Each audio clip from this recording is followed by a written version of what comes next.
किए कहे बिलेई हो माँ को कहे बिलेई पड़ना पड़ी नहीं जाओ बोली। आम चाउलियागंज थाना अंचल महानदी बिहार अच्छु एवं जो घरे हत्याकांड घटी निज जन्म कला पुओ ही हत्या करी माँ को जहाँ बर्तमान जना पड़ी पुलिस पक्षर जहाँ सूचना मिली घर जिनसपत्र बाहर पड़ी पुओ बाहर फोपाड़ी जहाँ जना पड़ी पुलिस प्राथमिक तदंतरू घर भितर आज सका ही भोरू ही यही चांचल्यकर घटना घटी निज जन्म कला पुओ ही ताकू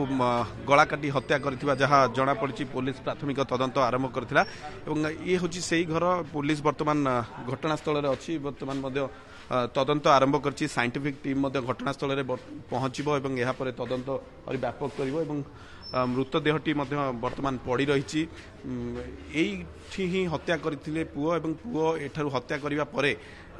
जड़े पुओ फेरार हो जाइए अन्य आउ जड़े पुओ तांकू चाउलियागंज थाना पुलिस अटक रखी स्थानीय लोक काबू करथिले एवं अटक रखिले प्रकृत में कौन घटना कहीं पुओ एभरी जघन्य कांड भिआइला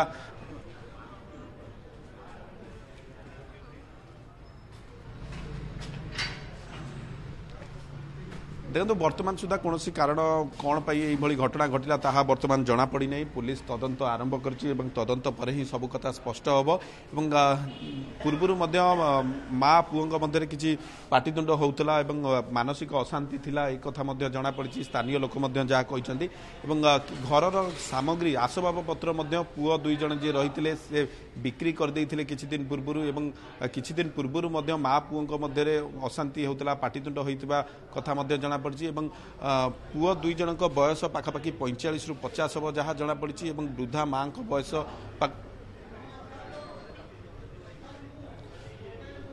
संगीता देखो जहाँ आम पाखे सूचना रही दुई पुओ एवं माँ रहती पूर्वर भौणी एठी आत्महत्या करथिबा कथा जहाँ जना पड़ी घरे दुई पुओं सहित माँ रोते ही यही घटना घटी आज ही सका घटना घटी स्थानीय लोक विश्वास कर पारना प्रकृत में एभली एत बड़ घटना घटीगला मृतदेहटी बर्तमान पड़ी रही कैमरा पर्सन रमाकांत आपन को देखा भिजुआल्स प्रकृत कारण कौन ताहा बर्तमान सुधा जना पड़नी तदंत पर ही सब कथा स्पष्ट हम क्यों कारण पुओ एभली जघन्य कांड भिआइला कहीं हत्या कला से घटनार तदंत पुलिस आरंभ कर चाउलियागंज थाना आईआईसी सहित साइंटिफिक टीम किछ समय भितर पहुंचो साइंटिफिक टीम पहुंची तदंत आरंभ कर आज सका प्राय 9टा बेले आम खबर पाइलु जे एमती 714 नंबर प्लट महानदी घर 714 प्लट जड़े कई वयस्क महिला हत्या कर आमर पुलिस अफसर आम आसी देखिले देखा पाइलु जे समय जन वयस्क महिला पड़ी एठारे गतकाली दुई पुओ एवं से महिला रोला आ घर कहीं रोन तेणु से समय दुई पुओ नथिले आम अनुमान करुँ बर्तमान सुधा से दुई पुओ ही हत्या करते जहाँ बर्तमान सुधा प्राथमिक तदंत देखा पाइचु फैसिलिटी टीम तो आसी ना आसले संपूर्ण भाव जना पड़ो कि बर्तमान सुधा जहाँ जना पड़ी कौन तीक्ष्ण अस्त्र पेट को घुसी जाए ना बर्तमान सुधा किसी जना पड़नी से विषय किसी जना पड़नी परवर्ती तदंत समय जहाँ किसी जना पड़े से कथा आम बर्तमान सुधा कौन प्रकार माने तदंतर पाइनु से आबनर्माल थे माने साइंटिफिक हिसाब से आम किसी पाइनु कि प्राथमिक लोक मान जहाँ कह से ये थे बोले कि आम से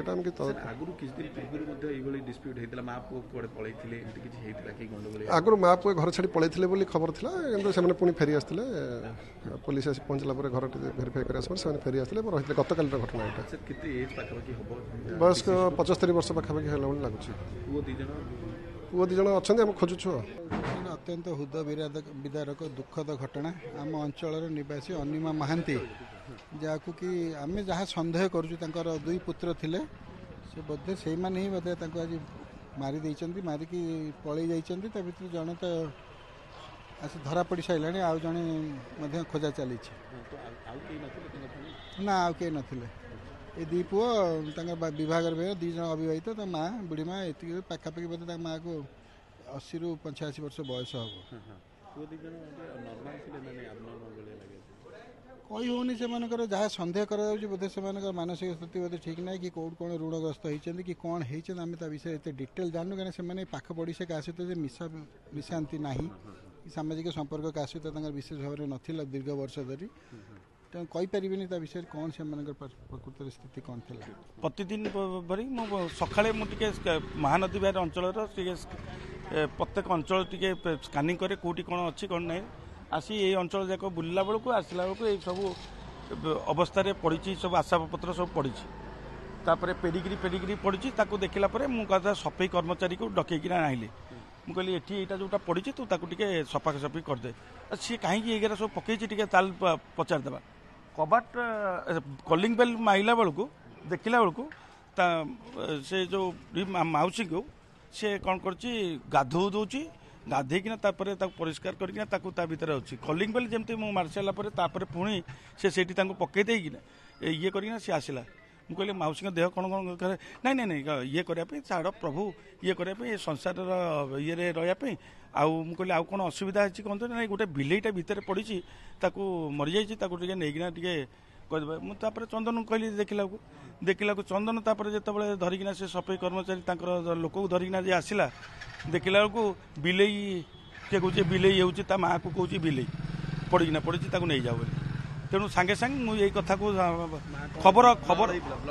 ବ୍ଲଡ୍ କିଛି ନଥିଲା, ତା ଦେହରେ ବ୍ଲଡ୍ ନଥିଲା, ସବୁ ଗଦେଇକି ଦେଇଥିଲେ। ଏଠି ଗୋଟେ କଟା ଜାଗଟେ ଅଛି। ଆଉ ତାପରେ ବି ମଧ୍ୟ ତାପରେ ସାଙ୍ଗେ ସାଙ୍ଗେ ଆମର ଫାଣ୍ଡିର ଯେ ଫାଣ୍ଡି ଅଧିକାରୀ ଆମର ମହେଶ୍ୱର ବେହେରା ସାର୍ଙ୍କୁ ବି ମଧ୍ୟ ସୂଚନା ଦେଲି। ସୂଚନା ଦେଇକିନା ତାପରେ ରହିଥିଲା। ତା ପରବର୍ତ୍ତୀ ଘଟଣାରୁ ଯେତେବେଳେ ଜଣାପଡ଼ିଲା ଇଏ ମାରି ଦେଇଛନ୍ତି, ସିଏ ତାପରେ ସେ ଲୋକଟି ଚାଲି ସେ ମଣ୍ଡପ ଯାଇଥିଲା। ମଣ୍ଡପରେ ତାକୁ ଏଇଠି ଟେଲିଫୋନ୍ ସେଠି ଯେ ମ୍ୟାନେଜର ଆମକୁ ଟେଲିଫୋନ୍ କଲେ ଜଣେ ତୁମକୁ କିଏ ଖୋଜୁଛନ୍ତି। ସାଙ୍ଗେ ସାଙ୍ଗେ ଏସିପି ସାର୍ ଥିଲେ, ଆମେ ସମସ୍ତେ ମିଶିକିନା ତାକୁ କାବୁ କରିକିନା ତାକୁ ଆରେଷ୍ଟ କରିଛନ୍ତି।